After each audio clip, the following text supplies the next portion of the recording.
Hi, welcome to another day of mathematics. In today's lesson, we're going to be talking about quick graphs using standard form. This is Mrs. Pagan working with you. So let's get started. Alright, we actually talked about this a little bit yesterday when we were talking about standard form and putting them into slope-intercept form. So what we're looking at is this right here is our standard form, and basically it looks like this. So I'll give you an example. 3x minus 4y equals 7 is in standard form, and the reason for that is because x and y are on the same side.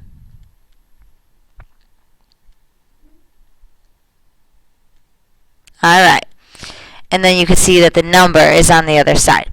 So what we want to do in these examples, it says find the x-intercept and y-intercept. Well, if there's anything we learned in Algebra 1, we learned that x-intercepts, okay, touch the x-axis. That's why they're called x-intercepts, because they touch the x-axis. And therefore, y-intercepts touch the y-axis. Now, we also know other things, such as when we have an x-intercept, that means that at y we are equal to 0, and when we have a y-intercept at x we are equal to 0. Technically, any point, for example, 3 comma 0, 0 comma 3, the x is 0 because we are not going right or left any. Alright, so if I'm trying to calculate the x-intercept, here's what I do. I first of all write that I'm working on the x-intercept. And because I know I'm on the x-axis, I know that y equals 0 because I didn't go up or down at all. I'm on the x-axis. So then I go ahead and use the equation 5x minus 6y equals 13, and I substitute in the 0. And I write 5x minus 6 times 0, because this is what I have right there, equals 13. Well, 5x is 5x. Negative 6 times 0 is 0, so that kind of cancels. Equals 13 is what I have left. Last part is divided by 5, and I get x equals 13/5. Now, I like to approximate this because I am going to plot these points. So I know that 5 goes into 13 twice with 3/5 left over, which is approximately 2.6, I believe. You can double check me on that. Alright. So then what I would do is, I know that this is a point, so it's going to be 2.6 comma 0. I'm going to go ahead and plot our x-intercept on the graph. 2.60 would be between 2 and 3. I'm going to put a dot right there. That's our x-intercept. Now we do the same thing again with our y-intercept. So I'm going to go ahead and get started on the y-intercept right here. Underline. Well, I know that x equals 0 on a y-intercept, and I'm going to go ahead and use the same formula. 5 times 0 minus 6y equals 13. Notice I'm using this formula right here and substituting in the 0 for x. 5 times 0 is nothing. Negative 6y equals 13. And last but not least, divide by negative 6, and we're left with y equals negative. I'm going to divide that. I know that 6 goes into 13 twice with 1/6 left over. Okay? And I'm going to go ahead and approximate that. So I'll just kind of write, it just jumped. 0 comma negative 2 and 1/6 is our intercept. And I'm going to go ahead and approximate that. I know that I'm going to go into the negative direction.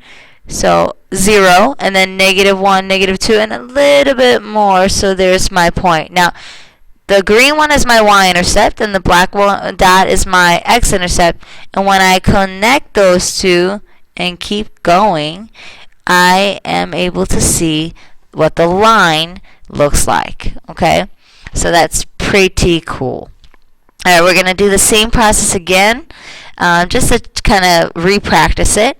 So we're solving these, finding x and y-intercept again. So I'm going to just go ahead and write my x-intercept first. And do you remember what x, if I'm on the x-axis, what does y equal, everyone?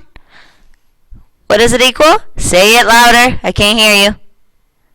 Yes, 0. Great job. Y does equal 0. So now we have negative 3x minus 5 times 0 equals negative 4. And then we're going to go ahead and solve. Negative 3x stays. Negative 5 times 0 is 0 equals negative 4. last but not least, divide by negative 3, and x equals 4/3. So our point is at 4/3, comma, 0. Dun, dun, dun. That's our x-intercept. Let's go ahead and put that on the graph really quick.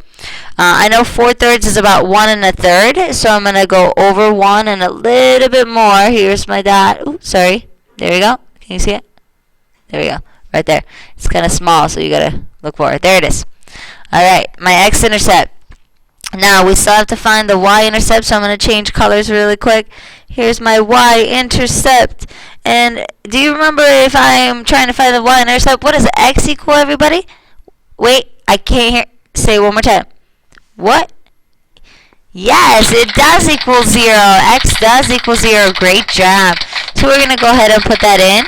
Negative 3 times 0 minus 5 times, we'll keep the y, equals negative 4. So we're, once again, always using these equations to kind of substitute in what we have.